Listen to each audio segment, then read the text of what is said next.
For the next week, I'm ditching my $5,000 camera and shooting exclusively on the iPhone 17 Pro Max.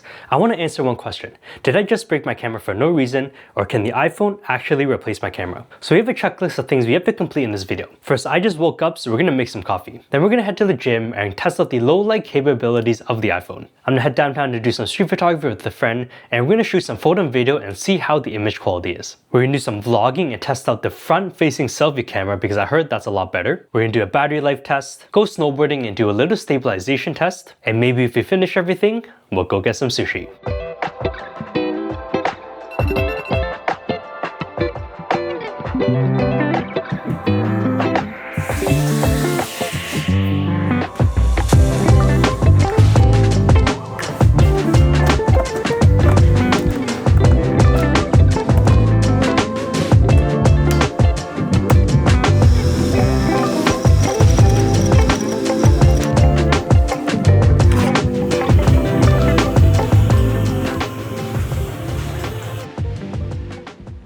Alright, we are currently at the gym doing some squats. Currently right now I am filming on an external mic, so I have the DJI mic minis here with me with the DJI receiver. I made a video about this a couple weeks ago. Really nice mic for the phones. The receiver itself is only $15, which is actually really great. And then the mic minis themselves are not that expensive either. So I think you can actually get a full kit, the receiver and the mic itself, for under 50 bucks. So if you're looking for like an affordable mic that you can use for a phone, I definitely highly recommend the mic minis. But if you care about fitness at all, I'm on a pretty heavy cut, so not looking forward to squats. I'm using that. Yeah, sorry. Almost got my squat rack stolen. Oh well. So yeah, right now we're shooting this vlog part on H.265 because I actually tried shooting some vlog stuff with ProRes yesterday.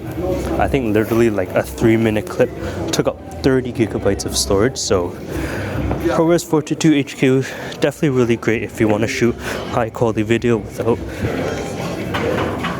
Yeah. Almost got my squat rack stolen again. It's also going to be a little low light test because the lighting in this gym is not great. So right now we're at 400 ISO and 180 degree shutter angle.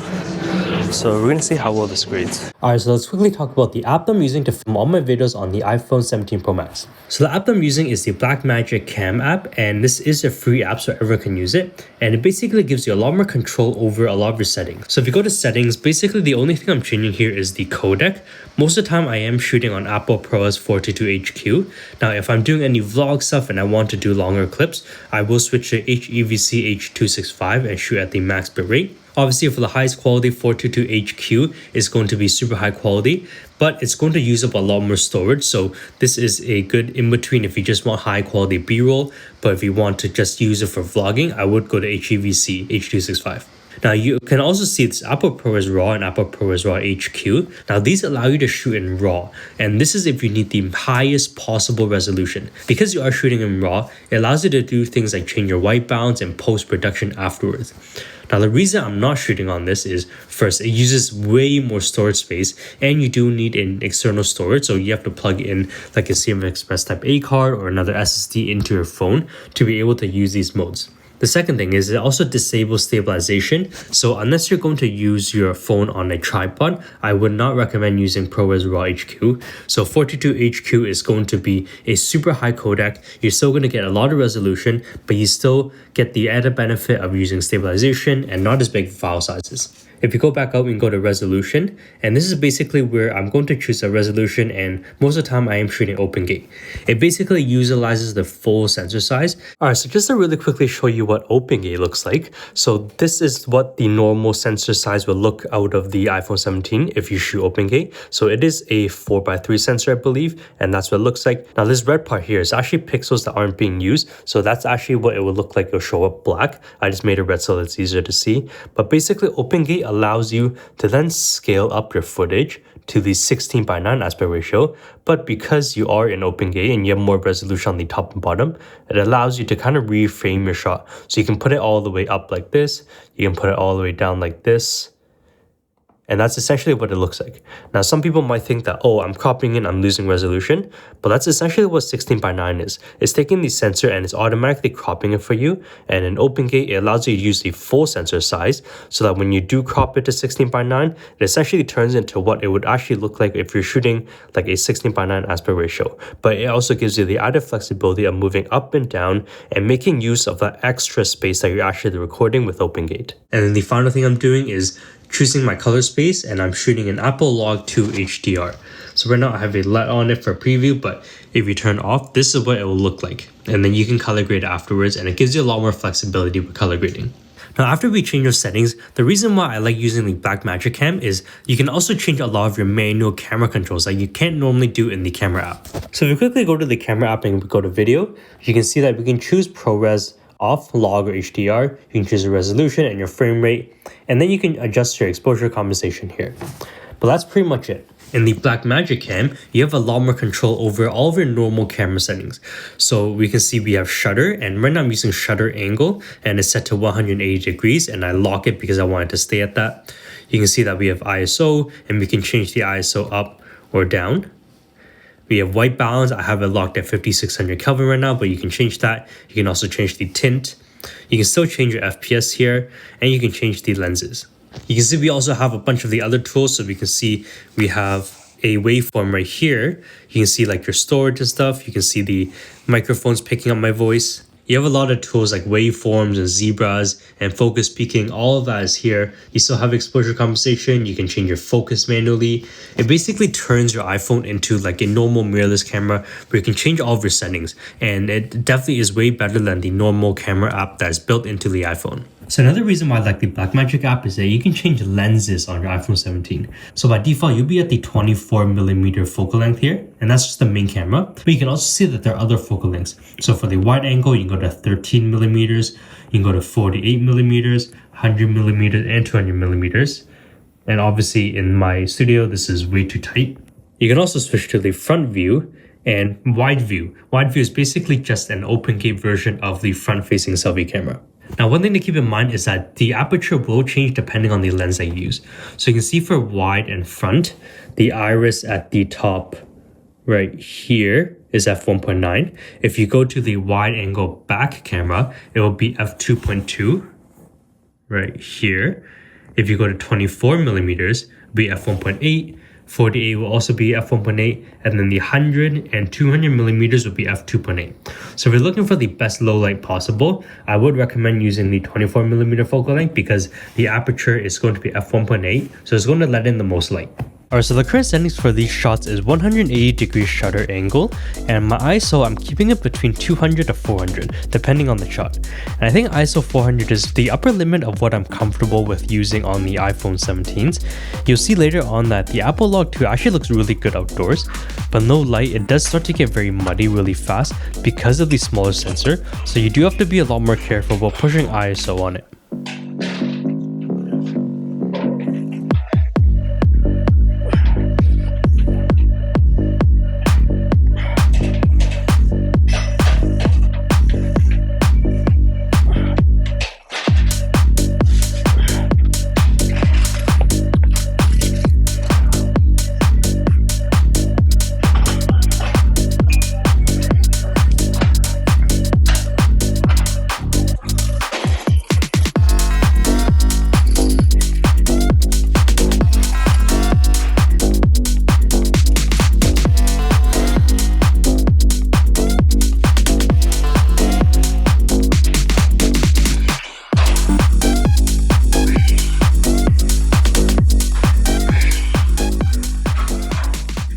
Alright, back in my car, I just finished my workout. This is a little test with the front-facing selfie camera as well as the internal mics. So we're going to see how that sounds.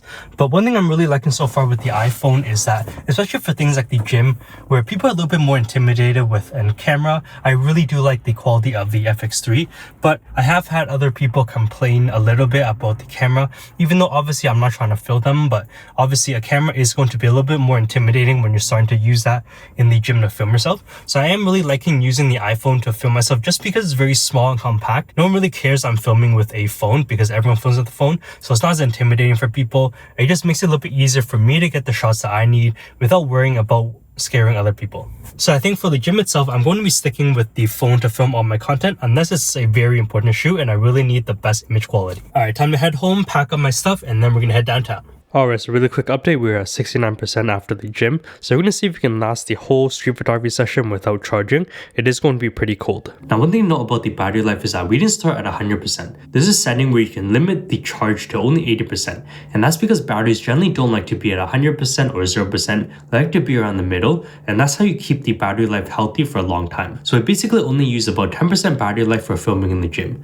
Now it is much colder outside today, and that is definitely going to affect the battery life, so we're going to be keeping an eye on the battery life the whole time throughout the street photography session and see if we can last the whole time without charging again. Alright, we're heading downtown. We're gonna pick up my friend and then we're gonna do some street photography. It's snowing really hard right now, so hopefully we're gonna get some really sick shots. Yo. How are you, bro? Good. This weather's crazy. Yeah. Literally every time we try to do this. I was literally thinking the same thing. Last week's snowstorm, this week's snowstorm. Yeah, it's actually insane, bro. I didn't know that was gonna be like this. Oh shit. What arm is this? Mofage? Oh, it's the dampening one, right? Yeah. That's cool. Dude, you got this whole thing set up. Alright, we are currently downtown. As you can see, it's snowing super hard. We're here with Patrick doing some street photography. We're doing some photo and video, so we're gonna see how everything looks. For our video, we are shooting in ProRes 422 HQ, and the photos, we're gonna be editing them in Lightroom, so we're shooting raw as well. But yeah, super snowy. It actually makes for some very cool photos, so this is gonna be sick. Yeah, we'll do a little test.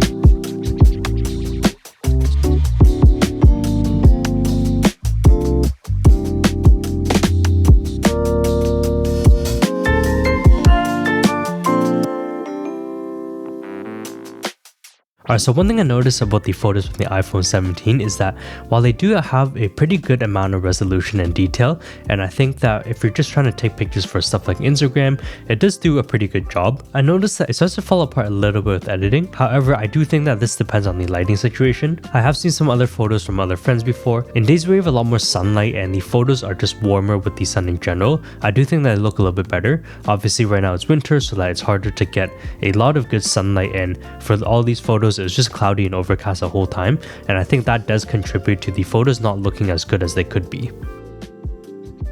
Alright, so really quickly we're going to do a rundown of the gear that we're using. So this is the Light Chaser 17 case for the iPhone 17 Pro Max. This is from Polar Pro, and it basically allows you to attach filters onto the front. So you have a bunch of filters here. All you have to do is slide them onto the case, and this allows you to put on a V&D or a CPL or a mist filter onto the case, and because it is just sliding on, you can just pull it off whenever you don't need it.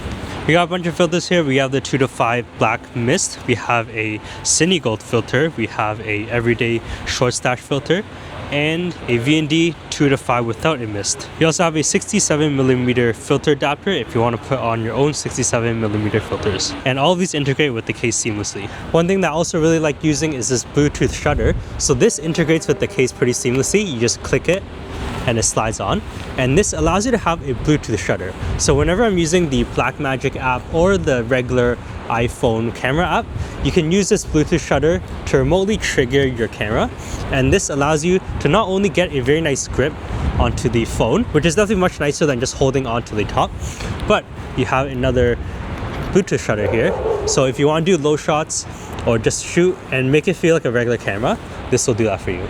Alright, so we're back after a street photography session. It's currently around 6 p.m. and we're at 16% battery life. So we lost about 53% battery life during the whole street photography session, including the car commute where I was playing music. Obviously, your mileage will vary. Now, I was shooting ProRes 422 HQ for the whole thing, so that would be draining more battery life than if I was shooting just H.265. And also, it's really cold today. I think it's about negative 15 degrees, which is probably one of the coldest days of this year so far in Toronto here. So obviously, if you're shooting the summer, or even if it's not as cold in the winter where you are, you will have better battery life life than what I got. But even though it was so cold and we're shooting the whole day, we were still able to end the day with enough charge, even though we started at 80%. And this is with a full day of actually shooting. So on any other normal day, I would actually be able to end the day with a lot of battery life. So charging at 80% has been totally fine for me for everyday use. So over the past few weeks, we got a shit ton of snow, and one thing I really wanted to test with the iPhone was the new stabilization. I was previously on the iPhone 13, so we never had any extreme sort of stabilization.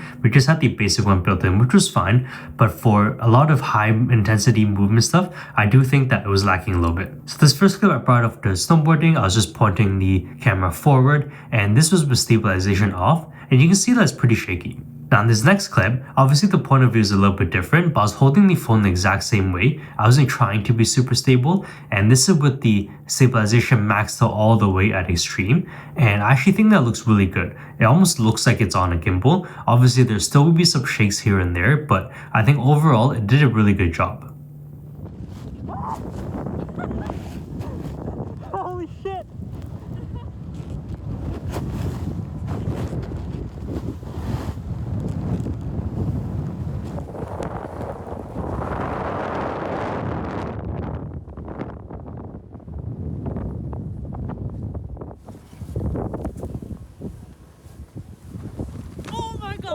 Holy shit! Landed right on my heels. And after a long, hard day of going to the gym and doing some street photography, yes, we did get sushi.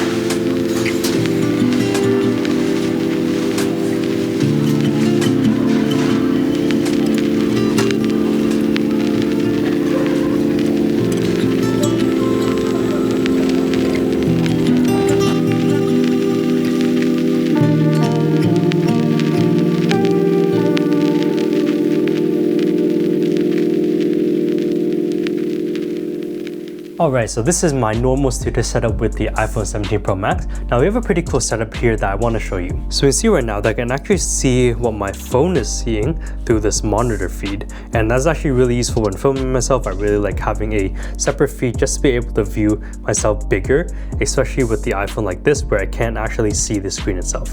And I want to show you this setup right here. So we have the Conner Blue Stallman clamp, and this is just a normal clamp that clamps onto the iPhone. And then on the back side right here, we have the Conner Blue hub. This hub allows me to attach things like an SSD or this mic or an HDMI feed out from the phone. So I have this HDMI cable here, which is how this monitor is getting a feed. We have this mic here, which is attached so that my audio right now is going to feed directly into the phone. There's also a slot for an SSD. My phone is also plugged into this, and the whole thing gets power from it, so that I can charge my phone while recording. And of course, we have the Polar Pro Everyday Short Stash filter attached onto it just to give my highlights a little bit of glow. And this is what it looks like. But yeah, I want to talk about what I think about shooting with the iPhone 17 Pro Max for a whole week exclusively. One thing I really like is that it's so easy to get decent image quality. When I want to film something really quickly, like getting a little vlog section or getting a little bit of B-roll, it's so easy to just take out my phone and shoot that. The internal audio is also pretty good. Of course, you heard in some of the previous clips that when there is a little bit of wind noise, there's not much I can do about it. If I wanted to get rid of that, I would have to attach an external mic like I'm doing right now, just to be able to get good audio. But normally, in less windy situations, the audio is actually pretty good. You can also see from the photos that the photos turn out pretty good. Of course, I still do prefer shooting with my Sony cameras if I'm going to get high quality photo or video, but I think the phone is good enough for a lot of situations. And obviously the big benefit is that it's always with me. I don't have to worry about carrying a separate bag for a separate camera, and just having the phone in my pocket and I can take it out whenever I need it is a huge benefit. And like I mentioned, with the smaller sensor size, you're definitely not going to get the same image quality as a mirrorless camera. And I want to stress that part because I'm in no way saying that the phone will replace my camera. Obviously, the thing that's going for the phone is the convenience factor, and I think that's a huge benefit to a lot of people. Now, something that I didn't like is, like I just mentioned, the sensor size. Now, with the phone, you're basically settling for the image quality. It's good enough where I can kind of rely on the image, and it's worth putting into my footage because obviously I still want to keep the very high quality. And with these new new phones, the image quality is good enough where I feel okay with putting something into my videos, and it's better than not having the shot at all. But do I think that it's going to replace my camera? Definitely not. I also don't really like shooting with the form factor of a phone. Like you saw before, I do have the Polar Pro grip that makes it feel more like a camera. You have the Bluetooth shutter. I'm able to put filters on it, which definitely helps, especially for video. But it just is a little bit cumbersome using the screen to control all of your settings, and it just is a little bit more finicky. Obviously, with time, if I use it a lot more, I will become faster at it. But with something like a camera where I actually have physical buttons, physical dials, I have a very big screen, I have a viewfinder on some of my other cameras, everything is just programmed exactly the way I want it, and I can do multiple things at once and control all my settings very quickly. That is a huge benefit to me, which is why I so prefer shooting with the camera. But yeah, I definitely want to know what you guys think. Was the footage that you saw good enough for a lot of your content, or do you think that it's a huge difference and I should go back to using my camera? Let me know down in the comments below. That's pretty much the end of the video, but I want to say something really quick about the future of this channel. So obviously a lot of you guys are here for camera gear, but I also grew up using a lot of tech, and I really like tech. So I still will be keeping the camera content, but I think I will also start to transition a little bit more into showing everyday tech, whether that's like headphones or different computers or VR goggles or TVs, stuff like that. I will slowly be integrating that into my content. So if there's anything specific that you want to see or that you're super excited about, let me know down in the comments below as well. If you like this video, remember to give it a thumbs up, subscribe to see more photo video content, and I'll see you in my next video. Peace.